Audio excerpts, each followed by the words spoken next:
प्रधानमंत्री नरेंद्र मोदी जी को, क्योंकि उनके विजन का हिस्सा है जो उन्होंने निर्णय लिया, भारत रत्न से नवाजा है। 3 अवार्ड दिए गए हैं, खासतौर से चौधरी चरण सिंह जी को जो सम्मानित किया है। बहुत बड़ा संदेश पूरे देश में गया है। देश की भावनाएं इस सरकार के इस फैसले से जुड़ी हैं और ये साबित किया है मोदी जी ने कि वो देश की मूल भावना और चरित्र को बेखूबी समझते हैं और जानते हैं। बहुत समय से गांव के लोगों में एक टीस थी कि जो उनके बीच के व्यक्ति इतने बड़े राजनेता, बड़े बड़े पदों पर रहते हुए, उनके लिए जिन्होंने जीवन पर्यंत संघर्ष किया, ऐतिहासिक निर्णय लिए, जिनका प्रभाव आज भी कमेरा वर्ग, किसानी और मजदूरी कर रहे लोगों पर पड़ता है, चौधरी चरण सिंह जी, जो आज तक कोई भी पूर्व की सरकार नहीं कर पाई, वो फैसला बेबाकी से नरेंद्र मोदी जी के विजन से और प्रयासों से और उनके समर्पण भाव के कारण हो पाया।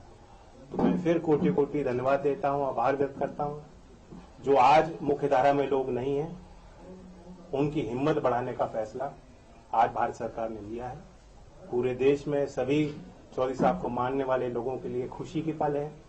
मैं चौधरी अजीत सिंह जी को भी याद करता हूं, ये उनका सपना था और इसलिए मैं कहता हूं दिल से मोदी जी को विशेष तौर से धन्यवाद और आभार कि आपने आज चौधरी अजीत सिंह जी का अधूरा सपना पूरा किया।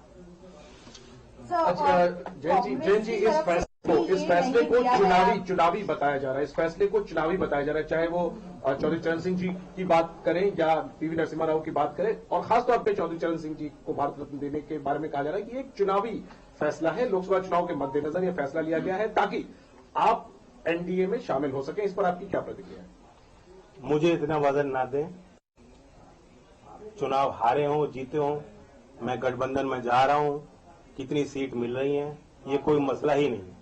आज को वो फैसला लिया गया है जो पीढ़ी दर पीढ़ी याद रहेगा। चौधरी चरण सिंह के वैचारिक दृष्टिकोण को, उनके संघर्षों को, उनके किए गए कार्यों को हमेशा जिंदा रखने वाला फैसला है। और ये छोटी बातें हैं, अगर कांग्रेस पार्टी का विधिवत एक बयान आया है, मैं इस बयान की आलोचना ही कर सकता हूं। सर, कांग्रेस पार्टी की सरकार में कभी ऐसा नहीं हुआ, क्योंकि राष्ट्रीय लोक दल की तरफ से ये एक लंबी मांग रही, आज की बात नहीं है। और क्या आपको लग रहा है कि इस वक्त आप जिस तरीके से भारतीय जनता पार्टी या जो शीर्ष नेतृत्व है उसको आप थैंक यू बोल भी रहे हैं, क्या पहली जो सरकारें थी उनमें ये किसान के प्रति इतना संभाव नहीं था कि वो दे सकते थे उनको? देखिए, सीमित लोगों के इर्द गिर्द भारत की सत्ता रही है। कुछ ही लोगों के जो मुख्यधारा में रहे, हमेशा से उन्हीं के हाथ में फैसले लिए गए हैं, उन्हीं के माध्यम से फैसले लिए गए हैं और अब एक नए भारत में ये सारी चीज बदलती दिख रही है। सर, अखिलेश जी ने कहा है कि चौधरी साहब को भारत रत्न देने की मांग सबसे पहले समाजवादी पार्टी पहले की मैं उनका भी स्वागत करता हूं, जिन ने समर्थन किया, जो इस फैसले के साथ हैं और जो चौधरी साहब के लंबी यात्रा में, जीवन यात्रा में उनके संघर्षों के साथ रहे, उन सबको बधाई देता हूं। ये अकेली कोई हमारी जीत नहीं है, सबकी जीत है और श्रेय सबको जाना चाहिए। आने की अब आप भाजपा के साथ हाथ मिलाने के लिए तैयार हो, आप भाजपा के साथ हाथ मिला रहे हैं? देखिए, कोई कसर रहती है, आज मैं किस मुंह से इनकार करूं आपके सवाल की। जो आपने बात पूछा कि कांग्रेस में पहले निर्णय नहीं लिया गया, मैं तो अंदर से जानता हूं कितनी बार चौधरी अजीत सिंह जी के मन में ये बात उठी, कितने बार उन्होंने प्रयास किए। बहुत मुश्किल से फिर एक बड़ा अच्छा कदम लिया गया था यूपीए 2 के टाइम के लखनऊ उस समय अमौसी एयरपोर्ट था, वहां चौधरी साहब की प्रतिमा, विशाल प्रतिमा लगाई गई और उसका नाम बदला गया, चौधरी चरण सिंह जी के नाम से आज वो एयरपोर्ट है। मैं जानता हूं कितने गदगद हुए थे चौधरी अजीत सिंह जी उस फैसले से।